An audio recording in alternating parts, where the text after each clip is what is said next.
Hello students, आज हम food and nutrition chapter का नेक्स्ट टॉपिक स्टार्ट कर रहे हैं जिसका नाम है मिनरल्स, खनिज लवण। इससे पहले हम कार्बोहाइड्रेट, वसा, लिपिड और विटामिन्स ये 4 टॉपिक पढ़ चुके हैं। 6 प्रकार के फूड में से 4 टॉपिक कंप्लीट है, 5वें प्रकार का टॉपिक अपन चालू करना है, मिनरल्स, खनिज लवण। सबसे पहले इसके बारे में हम जो पहले भी पढ़ चुके कि ये कार्बनिक होते हैं या अकार्बनिक। यह अकार्बनिक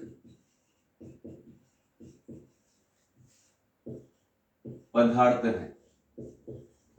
आप इन्हें तत्व भी कह सकते हैं, पोषक तत्व, पोषक पदार्थ। इसके बाद इनकी सूक्ष्म मात्रा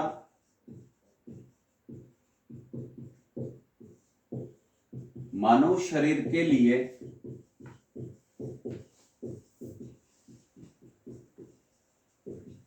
आवश्यक होती है। नेक्स्ट पॉइंट है हमारे पास, इनका मुख्य कार्य, ये सब बातें ऑलरेडी हम पहले पढ़ चुके हैं। इनका मुख्य कार्य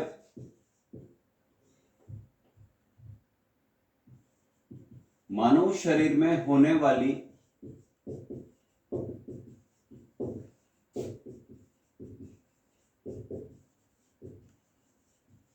विभिन्न प्रकार की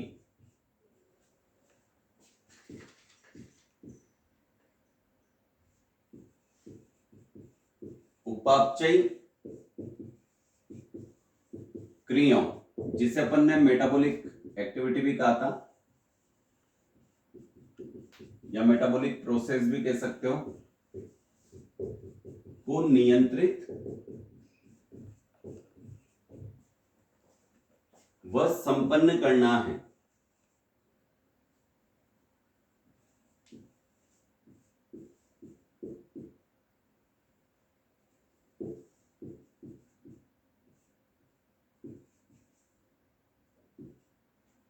अब 2 पॉइंट जो अपन ऑलरेडी टेबल में पढ़ चुके हैं कि मानव शरीर के लिए आवश्यक खनिज तत्वों की संख्या कितनी होती है और पादप शरीर के लिए आवश्यक खनिज तत्वों की संख्या कितनी होती है।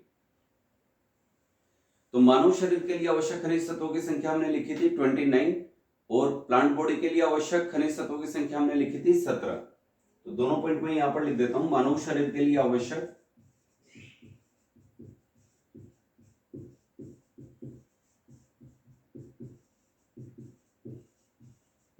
आवश्यक खनिज तत्वों या खनिज लवणों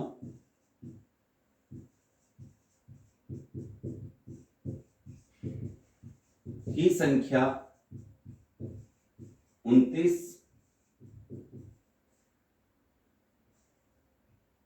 है, 29। अच्छा, जब अपन प्लांट न्यूट्रिशन पढ़ेंगे तो प्लांट के लिए वहीं पे लिखेंगे कि प्लांट बॉडी के लिए आवश्यक खनिज तत्वों की संख्या 17 होती है। अब मानव शरीर के लिए आवश्यक 29 जो एलिमेंट है, खनिज लवण है, इनको भी हम 2 भागों में डिवाइड करेंगे। ऐसे खनिज लवण जो कम मात्रा में आवश्यक होते हैं और ऐसे खनिज लवण जिनकी मात्रा मानव शरीर के लिए ज्यादा आवश्यक होती है। तब तक आप ये नोट कीजिए।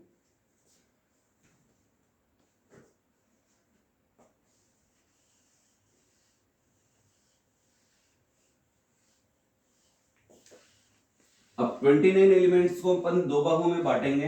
एक तो वो एलिमेंट 29 में से वो एलिमेंट जिनकी मानव शरीर के लिए आवश्यक मात्रा कम होती है और वो एलिमेंट जिनकी मानव शरीर के लिए आवश्यक मात्रा अधिक होती है। अब ये आवश्यक मात्रा से क्या अभिप्राय है? खनिज लवण पहले लिखते हैं 29, इनको 2 भागों में हम डिवाइड कर रहे हैं जो मानव शरीर के लिए आवश्यक होते हैं। सबसे पहले अपन लिख रहे हैं सूक्ष्म मात्रिक तत्व।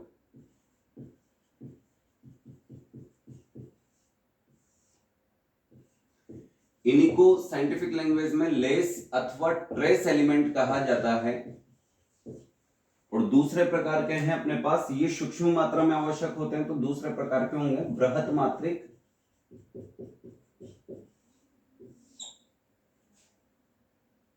अथवा बल्क एलिमेंट। अब 29 को अगर अपन 2 भागों में डिवाइड कर रहे हैं तो ये कंफर्म है कि कुछ संख्या यहाँ पे आएगी और कुछ संख्या वहां पे आएगी। तो 29 में से कितने तत्व सूक्ष्म मात्रिक होते हैं? इनकी संख्या है 18 और 29 में से कितने तत्व वृहत मात्रिक होते हैं, इनकी संख्या हो जाएगी 11। 18 और 11 मिलकर 29। अब इन सूक्ष्म मात्रिक तत्वों की कितनी मात्रा मानव शरीर के लिए प्रतिदिन आवश्यक होती है, यहां पे अपन एक पॉइंट करके लिख देते हैं 100 मिलीग्राम से कम प्रतिदिन। और इनकी कितनी मात्रा प्रतिदिन आवश्यक होती है, तो 100 मिलीग्राम से अधिक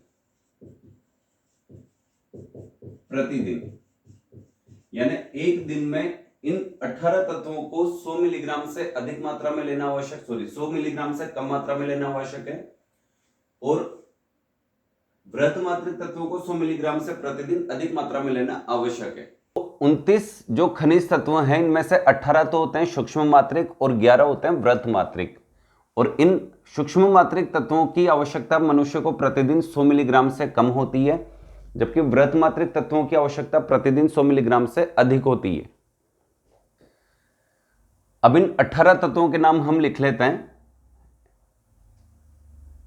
नंबर 1, 2, 3, 4, 5, 6,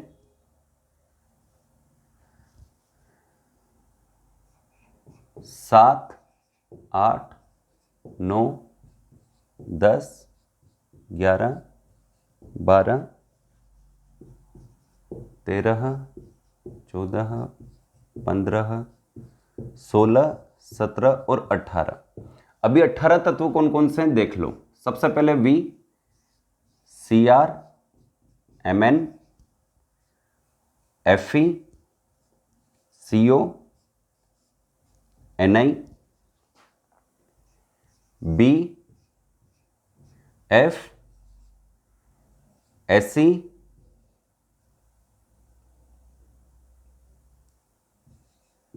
Si, As,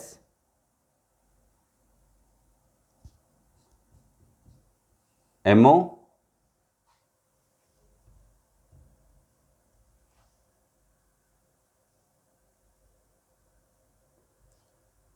I,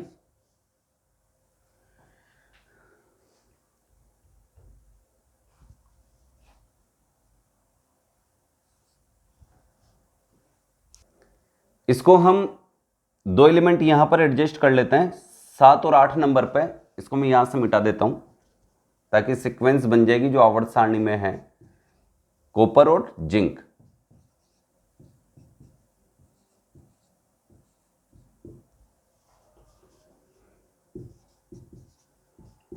यहां तक हम लिख चुके थे, केवल दो एलिमेंट मैंने यहां पे एडजस्ट किए हैं।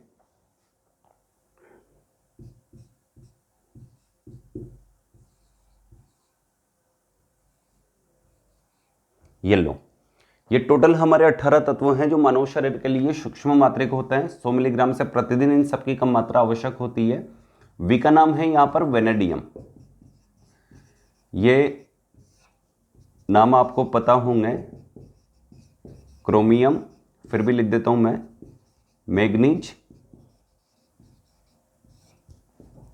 इसे कहते हैं फेरम, जिसे अपन कहते हैं आयरन। सीओ को कहते हैं अपन कोबाल्ट, जैसा कि पिछले टॉपिक में हमने पढ़ा था, विटामिन बी12 में कोबाल्ट की उपस्थिति देखी जाती है।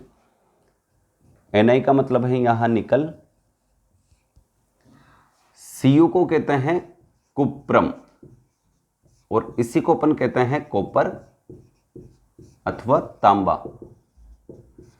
जेडन का मतलब जिंक, बी का मतलब बोरोन, एफ है यहां पर फ्लूओरिन, एसी का मतलब सेलेनियम, एसआई का मतलब सिलिकन, एस का मतलब है यहां पर आर्सेनिक, एमओ है यहां मोलिब्डेनम, आई का मतलब है आयोडीन, Li का मतलब है लिथियम, Ge जर्मेनियम, और Sn का मतलब है स्टेनम, जिसको अपन टिन कहते हैं।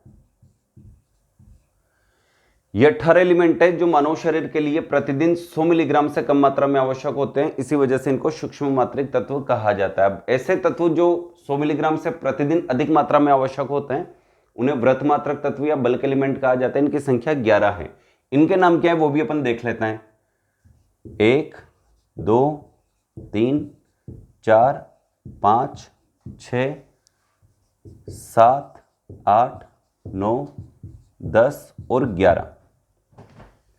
सबसे पहले देखो अपन ने 6 प्रकार के फूड पढ़े थे, उसमें सबसे ज्यादा मात्रा अपन जो थाली से जाते हैं 6 प्रकार के फूड में रोटी सब्जी की होती है। रोटी सब्जी का मतलब कार्बोहाइड्रेट। देन तेल और घी की मात्रा भी अच्छी होती है, इसका मतलब वसा या लिपिड। प्रोटीन्स की मात्रा भी अच्छी होती है, इसका मतलब CHONS। दालों की मात्रा अपन अच्छे यूज में लेते हैं। तो कार्बोहाइड्रेट, वसा और प्रोटीन, ये 3 ऐसे फूड हैं जो अपन 100 मिलीग्राम से अधिक मात्रा में डेली उपयोग में लेते हैं। इसलिए इनके अंदर जितने भी तत्व होते हैं वो अपन क्रम से लिख देंगे यहां पर। जैसे कार्बोहाइड्रेट और वसा में CHO, और प्रोटीन की बात करें तो उसमें CHO के अतिरिक्त नाइट्रोजन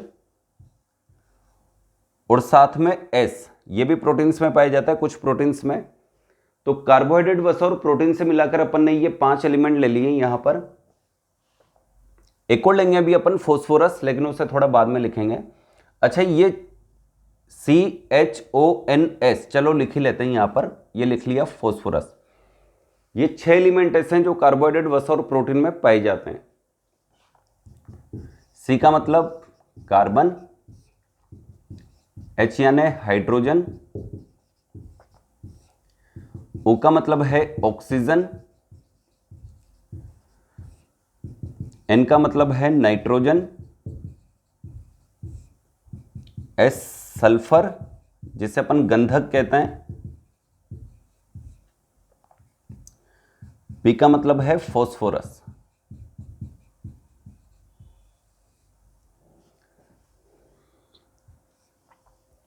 ये 6 एलिमेंट कार्बोहाइड्रेट, वसा और प्रोटीन तीनों से उठाए हैं अपन ने। अब बाकी के जो 11 एलिमेंट है वो भी अपन देख लेते हैं। रोटी सब्जी, तेल और घी और प्रोटीन्स, दालें, जब अपन इनका उपयोग करते हैं तो साथ में मान लेते हैं अगर हरी सब्जी है तो अपन ने पढ़ा था कि अगर हरी सब्जी में हरा रंग हरित लवक के कारण होता है तो हरित लवक में उपस्थित धातु का नाम क्या था? Magnesium, Mg। रोटी सब्जी हो गई, तेल और घी हो गया, दालें हो गई, यानी कार्बोहाइड्रेट, वसा, प्रोटीन। हरी सब्जियां अगर ली तो मैग्नीशियम, जिसके कारण हरी सब्जियों या हरे पौधों का रंग हरा होता है मैग्नीशियम की प्रेजेंस के कारण, क्योंकि यही वो धातु है जो हरित लवक का निर्माण करती है। नेक्स्ट अपन लेते हैं कि रोटी सब्जी, तेल और घी, प्रोटीन्स, दालें अपन ने ले ली। अगर इसमें नमक कम पड़ता है तो अपन नमक भी डाल लेते हैं, जो 100 मिलीग्राम से कन्फर्म है कि अधिक मात्रा में ही होता है, Na और Cl। Na का मतलब है यहां पर नेट्रियम मीन्स सोडियम, Cl का मतलब है यहां क्लोरीन। अब 2 एलिमेंट और बचे हुए हैं। खाना खाने के बाद रात्रि के समय सोने से पहले हल्का गर्म दूध पी के सोना चाहिए। और दूध किसका अच्छा स्रोत होता है? कैल्शियम। नेक्स्ट है हमारे पास कैल्शियम। और फाइनली एक और एलिमेंट जो हमारे शरीर में काफी इंपॉर्टेंट होता है, के का मतलब कैलियम अर्थात पोटेशियम।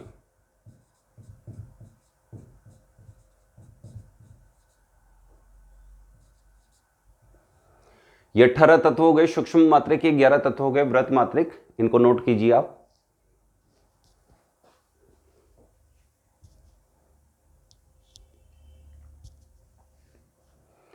इसके बाद अपन इन 18 तत्वों से संबंधित कुछ महत्वपूर्ण बिंदु पढ़ेंगे और उसके बाद इन 11 तत्वों से संबंधित कुछ महत्वपूर्ण बिंदु पढ़ेंगे। आराम से लिख लो।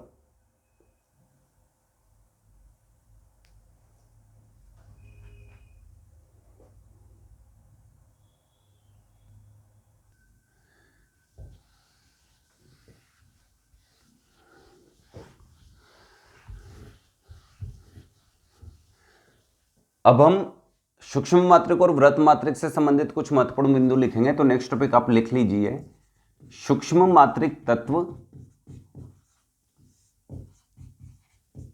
तथा इनसे संबंधित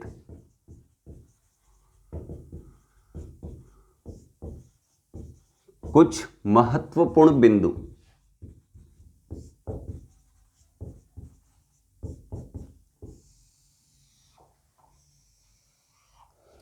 अब सूक्ष्म मात्रिक तत्व टोटल 18 हैं। इनमें से अपन कुछ महत्वपूर्ण जो एलिमेंट होते हैं उनके बारे में स्टडी करेंगे। जैसे कि सबसे पहले अपन लेंगे आयरन, कोबाल्ट ऑलरेडी अपन लिख चुके हैं, विटामिन B12 में पाया जाता है। निकल, कुप्रम, जिंक, फ्लोरीन, काफी है। इसके बाद अपन एक और ले लेते हैं मोलिब्डेनम, आयोडीन। 1 2 3 4 5 एलिमेंट के बारे में अपन स्टडी करेंगे जो काफी बार पूछे जा चुके हैं इनके क्वेश्चंस। सबसे पहले अपन लेते हैं आयरन। आयरन जो है मानव शरीर में हीमोग्लोबिन का निर्माण करता है, और हीमोग्लोबिन किसमें प्रेजेंट होती है? आरबीसी। और आरबीसी अगर अच्छी बनी रहेगी तो ह्यूमन ब्लड अच्छा बना रहेगा, ऑक्सीजन की सप्लाई अच्छी करेगा। तो आयरन की मात्रा कहां से हम प्राप्त करें? तो इसके लिए सबसे अच्छी रिस्पॉन्सिबल होती है हरी सब्जियों, और हरी सब्जियों में भी पालक एक ऐसा फूड है जिसमें आयरन की मात्रा सर्वाधिक पाई जाती है। तो सबसे पहले अपन लिखते हैं Fe की सर्वाधिक मात्रा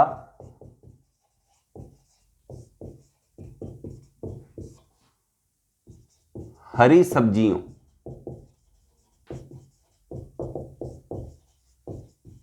मुख्यतः पालक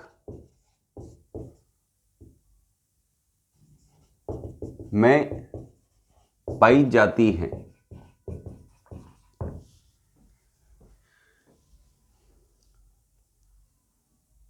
नेक्स्ट पॉइंट अपन लिखते हैं Fe हीमोग्लोबिन निर्माण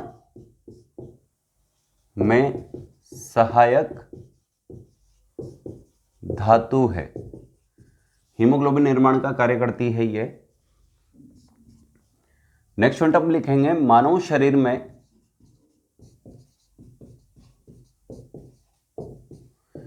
Fe की कमी हो जाने से। अब Fe की कमी हो जाएगी तो हमने ठीक इससे पहले एक पॉइंट लिखा है कि Fe हीमोग्लोबिन निर्माण में सहायक धातु है। अगर Fe की कमी हो जाती है तो ये चीज कंफर्म है कि हीमोग्लोबिन की मात्रा भी क्या हो जाएगी? कम। और अगर हीमोग्लोबिन की मात्रा कम होगी तो आरबीसी की संख्या क्या हो जाएगी? कम। और आरबीसी की संख्या कम हो गई तो ह्यूमन ब्लड की जो मात्रा होनी चाहिए वो अपेक्षाकृत कैसी हो जाएगी? शरीर में कम। तो मानव शरीर में Fe की कमी हो जाने से, अब रक्त की कमी होना ऑलरेडी अपन पढ़ चुके हैं, रक्ताल्पता ऑब्लिक एनीमिया नामक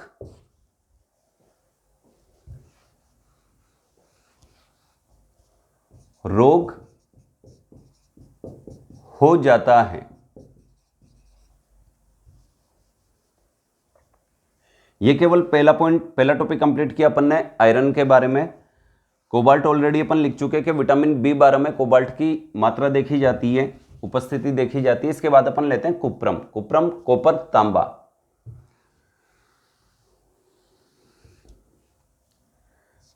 अगला पॉइंट लिखेंगे अपन कॉपर के लिए Cu की कमी हो जाने से, Cu की अत्यधिक कमी हो जाने से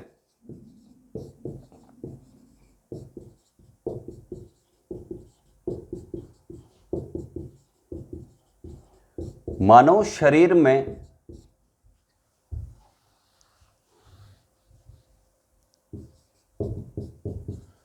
विल्सन नामक रोग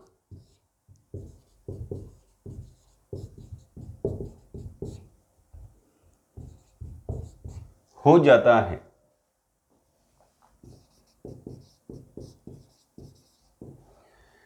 ये कॉपर की कमी से, अत्यधिक कमी से मानव शरीर में विल्सन नामक रोग हो जाता है।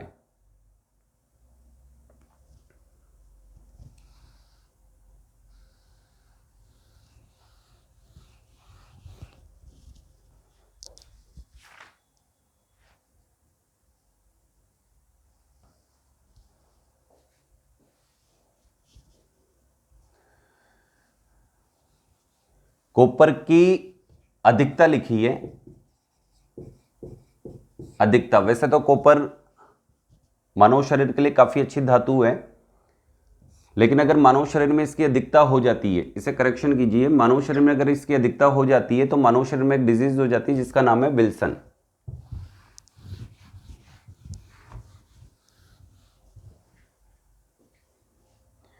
नेक्स्ट है अपने पास, कॉपर के बाद हम लेते हैं जिंक। जिंक मानव शरीर में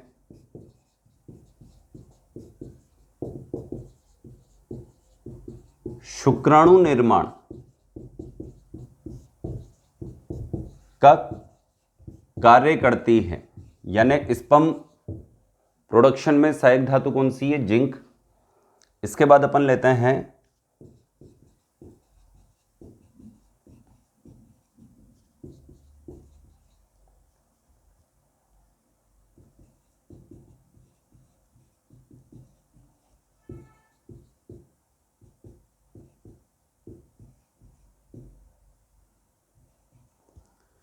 आयरन कंप्लीट। इसके बाद हमारा कॉपर कंप्लीट। इसके बाद हमारा जिंक कंप्लीट। नेक्स्ट लेते हैं अपन फ्लोरीन और इसके बाद लेंगे आयोडीन। काफ़ी अपने लिए ये। नेक्स्ट टॉपिक अपन लेते हैं फ्लोरीन के लिए। मानव शरीर में फ्लोरीन की अधिकता, अधिकता ही लिखेंगे। देखो, मानव शरीर में फ्लोरीन की अधिकता हो जाए तो क्या होगा? वर्तमान में काफी बड़ी समस्या चल रही है कि जहां भी पानी पाया जाता है उसमें फ्लोराइड की मात्रा काफी अधिक पाई जाती है। फ्लोराइड मानव शरीर के लिए सूक्ष्म मात्रा में आवश्यक तत्व है, लेकिन अगर इसकी मात्रा अधिक हो जाए मानव शरीर में तो ये हड्डियों को नष्ट करने, गलाने का कार्य करने लग जाता है, दांत पीले पड़ जाते हैं। मानव शरीर में फ्लोरीन की अधिकता हो जाने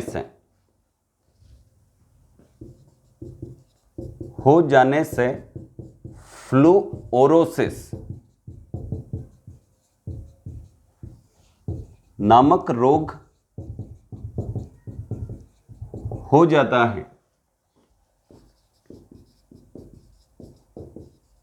जिसके कारण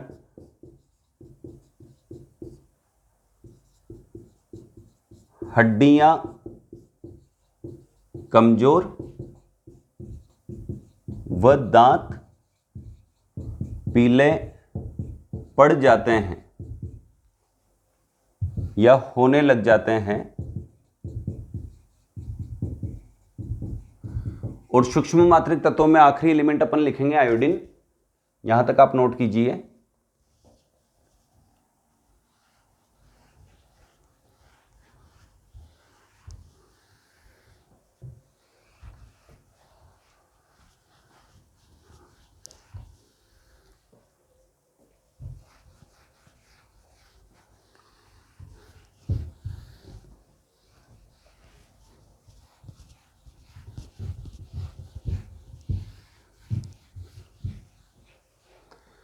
अब आयोडीन के बारे में अपन लिखने वाले हैं कि आयोडीन मानव शरीर के लिए एक आवश्यक अधातु है। आयोडीन मानव शरीर के लिए एक आवश्यक अधातु है। नेक्स्ट पॉइंट अपन लिखेंगे आयोडीन थायरोक्सिन हार्मोन के निर्माण में सहायक होती है। अब आयोडीन का संबंध थायरोक्सिन हार्मोन से है, थायराइड ग्लैंड से है, तो अपन देख लेते हैं कि अगर मानव शरीर में आयोडीन की कमी हो जाए तो क्या होगा। ये अपन ने लिखा आयोडीन,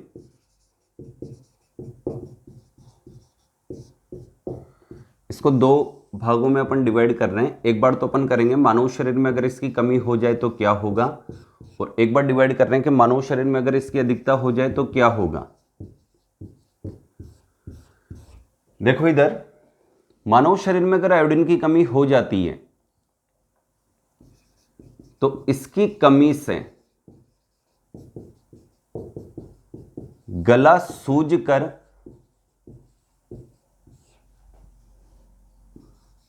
लटक जाता है, जिससे गलगंड या फिर घेंघा अथवा गोइटर रोग कहते हैं। ये तो अपने काफी बार पढ़ चुके अपन इस चीज को कि आयोडीन की कमी से मानव शरीर में गलगंड नामक रोग हो जाता है, जिसे घेंघा या गोइटर भी कहते हैं। लेकिन मानव शरीर में अगर आयोडीन की अधिकता हो जाए तो क्या होगा? आयोडीन की अधिकता हो जाने से भी जिस प्रकार से कमी से गला सूज के लटक जाते हैं, उसी प्रकार से आयोडीन की अधिकता हो जाने से जो नेत्र होते हैं, आंखें होती है, वो सूजकर बाहर की तरफ लटक जाती है। लटकने का मतलब ऐसा नहीं है कि ऐसे लटकती रहे, लटकने का मतलब है कि सूजकर इस गड्ढे से बाहर निकल आती है। तो इसकी अधिकता हो जाने से, इसकी अधिकता हो जाने से मानव नेत्र या नेत्र सूजकर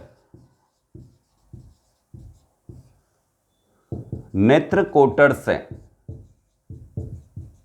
जो आई सॉकेट होता है अपना नेत्र का गड्ढा, इससे बाहर की तरफ आ जाते हैं, नेत्र कोटर से बाहर निकल आते हैं।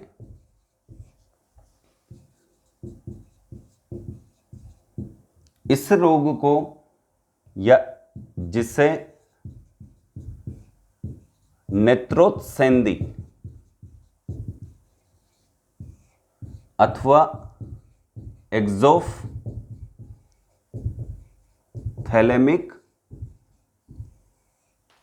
गोइटर कहते हैं। यह आपका सूक्ष्म मात्रिक तत्व तथा इनसे संबंधित कुछ महत्वपूर्ण बिंदु कंप्लीट हुआ। इसके बाद अपन पढ़ेंगे वृहत मात्रिक तत्व तथा इनसे संबंधित कुछ महत्वपूर्ण बिंदु, 4-5 पॉइंट से उसके, तो अपन लिख लेते हैं, तब तक आप इसे नोट करें। अब यहां पर केवल मैं सूक्ष्म मात्रिक की जगह क्या लिखूंगा? वृहत मात्रिक। वृहत मात्रिक तत्व तथा इनसे संबंधित कुछ महत्वपूर्ण बिंदु, और वृहत मात्रिक तत्वों के नाम एक बार फिर मैं आपको बता देता हूं।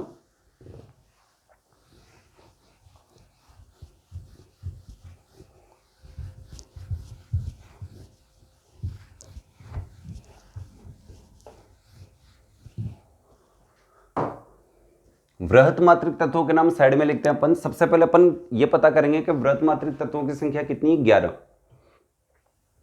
और इन 11 को अपन ने एज ए ट्रिक लिखा था कि जो 100 मिलीग्राम से अधिक मात्रा में प्रतिदिन खाए जाते हैं या आवश्यक होते हैं, तो 100 मिलीग्राम से प्रतिदिन अधिक मात्रा में जो रिक्वायर होते हैं, उसमें अपन ने नंबर 1, 2, 3, 4, 5 और 6 तक कार्बोहाइड्रेट, वसा और प्रोटीन में उपस्थित एलिमेंट्स को लिखा था, CHONS और P। बचे 5 एलिमेंट। तो हमने कहा था कि अगर कार्बोहाइड्रेट, वसा, प्रोटीन यानी रोटी, सब्जी, तेल, घी और दालों के अलावा अगर हम हरी सब्जियों का प्रयोग करते हैं, तो 7वां एलिमेंट हमने लिखा था कि हरी सब्जियों का हरा रंग किसके कारण? मैग्नीशियम। अब रोटी सब्जी यानी कार्बोहाइड्रेट, तेल और घी यानी वसा, दाल यानी प्रोटीन, हरी सब्जियां यानी मैग्नीशियम में अगर नमक की मात्रा कम पड़ जाती है तो अपन 8 और 9 नंबर पे नमक भी लिख लेते हैं, NaCl। और फाइनल 10 और 11, रात्रि के समय खाना खाने से पहले दूध पीते हैं अपन, तो दूध किसका अच्छा स्रोत है? कैल्शियम का। और फाइनल K। यह है वो 11 एलिमेंट जो मानव शरीर के लिए प्रतिदिन वृहत मात्रिक रूप से आवश्यक होते हैं। इनके बारे में कुछ महत्वपूर्ण बिंदु अपन लिख लेते हैं। तो सबसे पहले अपन यहां पे लेंगे ऑक्सीजन के बारे में। मानव शरीर में सर्वाधिक मात्रा में यानी 29 एलिमेंट जो आवश्यक होते हैं, इनमें 29 में से सर्वाधिक मात्रा में जो मानव शरीर में पाए जाते हैं, उस तत्व का नाम क्या है? तो मानव शरीर में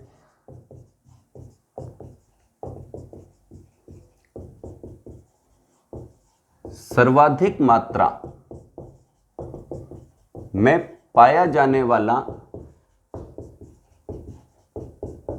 तत्व ऑक्सीजन है।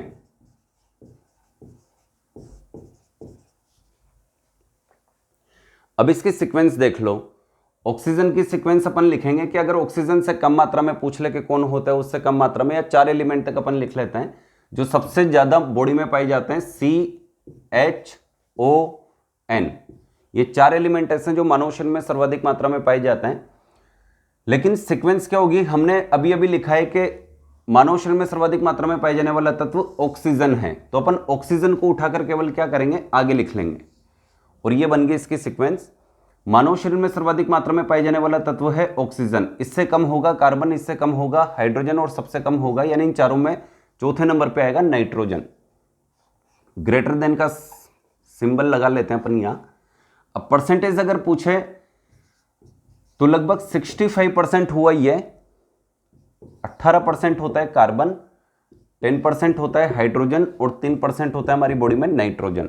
ये 4 एलिमेंट मिलकर 65 और 18 83 और 10 93 और 3 96, 29 एलिमेंट को हमने 2 भागों में डिवाइड कर दिया। एक तो 4 एलिमेंट, बाकी कितने बचे 25 एलिमेंट। तो ये जो 4 एलिमेंट है ये कितना परसेंटेज रखते हैं 96%, और बाकी के जो 25 एलिमेंट बचे वो मानव शरीर में सारे मिलकर कितना परसेंटेज बनाते हैं, ओनली 4%।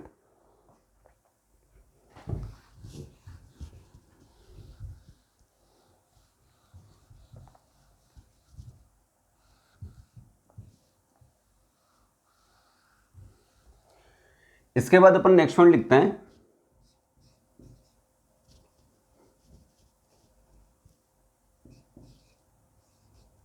Na व K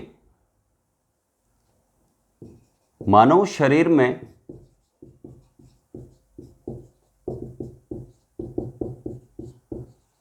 तंत्रिकीय आवेग संचरण।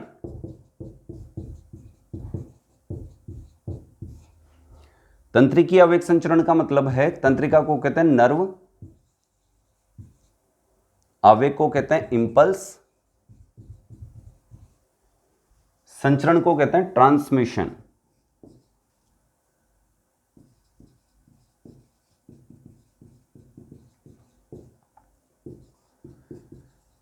का कार्य करते हैं। इसका मतलब यह होता है कि मान लो हमारी बॉडी बाहरी जो सूचना होती है उनको ग्रहण करती है, किसके माध्यम से ग्रहण करती है, नर्व सेल के माध्यम से। जैसे बाहर सर्दी है, बाहर गर्मी है, उमस है, वर्षा का मौसम है, ये सारी फीलिंग हमें कैसे आती है, तंत्रिका कोशिकाओं के द्वारा। हमें अगर सुई भी चुभ जाती है तो उसकी सूचना हमारे ब्रेन तक पहुंच जाती है कि हमें कुछ ना कुछ चुभा है। इसका मतलब सूचना यहां से ट्रांसफर हुई यहां तक, या पूरी बॉडी से ट्रांसफर हुई यहां तक। तो सूचनाओं को यहां से यहां तक ले जाने का काम कौन करती है, नर्व सेल। किस रूप में ले जाती है, आवेग के रूप में। और फिर ऑर्डर जो आते हैं वो भी वापस पहुंचेंगे संबंधित अंग तक, किस रूप में पहुंचेंगे, आवेग के रूप में। तो ये क्रिया जो अच्छे से संपन्न हो, तंत्रिका आवेग संचरण नामक क्रिया अच्छे से संपन्न हो, इसके लिए रेस्पॉन्सिबल एलिमेंट कौन होता है, Na और K। इसके बाद एक और पॉइंट जिसमें ये दोनों तो आएंगे इसी, साथ में कैल्शियम भी आ जाएगा, Na, K व Ca। मानव शरीर में पेशीय संकुचन, पेशीय संकुचन का मतलब होता है मांसपेशियों का सिकुड़ना, मस्क्यूलर कॉन्स्ट्रिक्शन का कार्य करते हैं।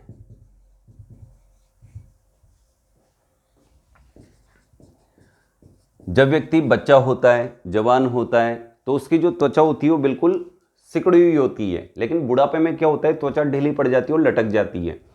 तो बचपन में और वयस्क अवस्था में हमारी मांसपेशियों को सिकोड़े रखने का काम जो करते हैं वो एलिमेंट कौन है, Na, K और Ca, और इसी को कहते हैं पेशीय संकुचन। लेकिन बुढ़ापा आने पर पेशीय संकुचन क्या हो जाता है, कम, इसी वजह से त्वचा क्या हो जाती है, लटक जाती है। इसके बाद नेक्स्ट पॉइंट की तरफ चलते हैं अपन।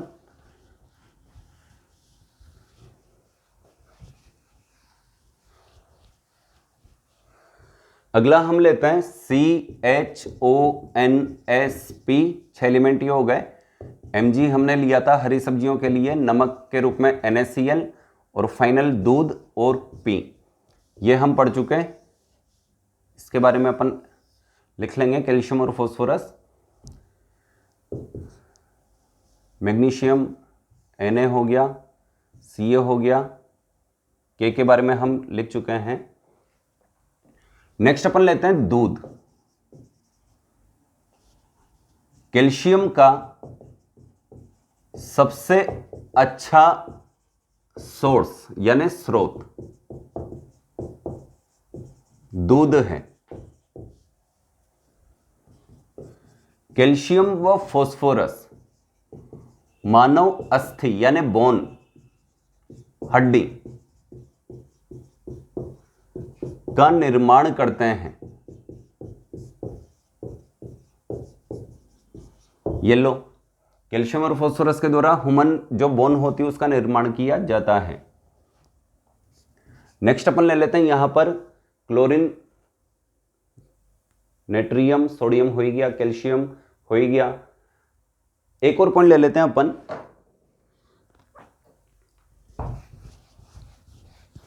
पहले मैं आप लोगों से एक प्रश्न पूछ लेता हूं, उसका आंसर दीजिएगा। काफी अच्छा और लॉजिकल क्वेश्चन है। ये 4 एलिमेंट आपको ऑप्शन के रूप में दिए जा रहे हैं, ए बी सी डी। इसमें सबसे पहले आपको दिया कैल्शियम, उसके बाद दिया आपको Cl, उसके बाद दिया आपको Na और उसके बाद दिया आपको K। और आपसे एक प्रश्न पूछा जा रहा है कि निम्न में से रक्त का थक्का यानी ब्लड क्लोटिंग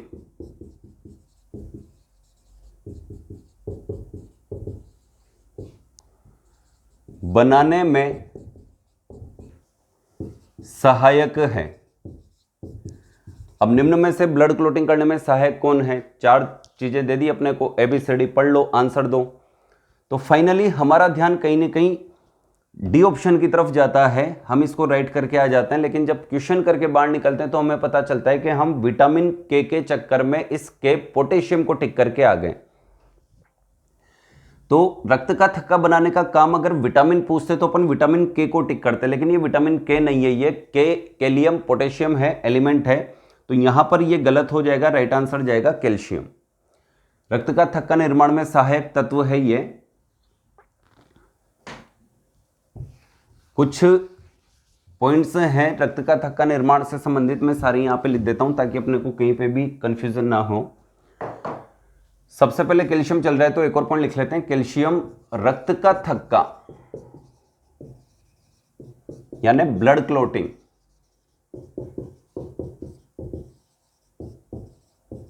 बनाने में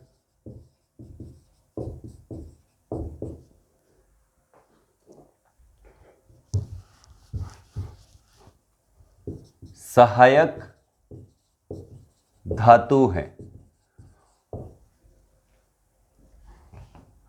अब रक्त का थक्का बनाने से संबंधित कुछ महत्वपूर्ण बिंदु मैं लिखा देता हूं। जैसे रक्त का थक्का सबसे पहले अपन ने पढ़ा था प्रोटीन। अगर रक्त का थक्का बनाने के लिए रेस्पॉन्सिबल प्रोटीन पूछा जाए, उसके बाद हमने पढ़ा था रक्त का थक्का बनाने का काम ये वाला विटामिन करता है। अब हम पढ़ रहे हैं कि रक्त का थक्का बनाने का काम ये वाला खनिज लवण या खनिज तत्व करता है। और एक हमारे ब्लड में पाई जाने वाली सेल भी होती है, हालांकि वो सेल नहीं होती, कंप्लीट सेल नहीं होती, लेकिन फिर भी मैं लिख देता हूं रक्त कोशिका। ये 4 तरह से प्रश्न अगर पूछ लिया जाए तो चारों के आंसर अलग अलग हो जाएंगे। सबसे पहले देखो, ब्लड क्लोट बनाने का काम कौन सा प्रोटीन करता है? तो फाइनल शुरुआत तो किसने की थी? प्रोथ्रोम्बिन, लेकिन अंत कौन करता है? फाइब्रिन नामक प्रोटीन, जो हम पढ़ चुके हैं। विटामिन से अगर पूछे तो विटामिन में हमने लिखा था कि ब्लड क्लोटिंग करने का काम कौन सा विटामिन करता है? विटामिन के। वर्तमान में जो टॉपिक चल रहा है अपना खनिज लवण, वहां पे भी एक प्रश्न जस्ट अभी लिखा था मैंने कि कौन सा खनिज लवण मानव शरीर में ब्लड क्लोटिंग का कार्य करता है? तो राइट आंसर देना है Ca+2। अगर धातु भी पूछ ले आयंस के साथ तो Ca+2। और रक्त कोशिका अगर पूछे तो रक्त कोशिका 3 पढ़ते हैं, वैसे तो 2 होती है, RBC WBC, लेकिन तीसरे को भी अभी अपन लिख लेते हैं। उसका नाम है रक्त पट्टिका, ब्लड प्लेटलेट्स। अब रक्त का थक्का बनाने वाला प्रोटीन कौन है? तो राइट आंसर जाएगा फाइब्रिन। रक्त का थक्का बनाने का काम कौन सा विटामिन करता है? तो राइट आंसर जाएगा विटामिन के। रक्त का थक्का बनाने का काम कौन सा खनिज लवण करता है? राइट आंसर जाएगा कैल्शियम+2। और रक्त का थक्का बनाने का काम कौन सी रक्त कोशिका करती है? तो राइट आंसर जाएगा ब्लड प्लेटलेट यानी रक्त पट्टिका। एक आखिरी पॉइंट,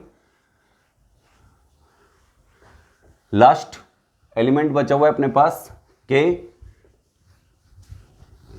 यानी कैलियम पोटेशियम, उसके बारे में भी लिख लेते हैं कि के हमारी बॉडी में क्या कार्य करता है। ये लिख दिया के का मतलब यहां पर विटामिन के नहीं है, के का मतलब है यहां पर एलिमेंट यानी कैलियम या पोटेशियम। के मानव शरीर में हृदय धड़कन पर नियंत्रण यानी कंट्रोल बनाए रखने का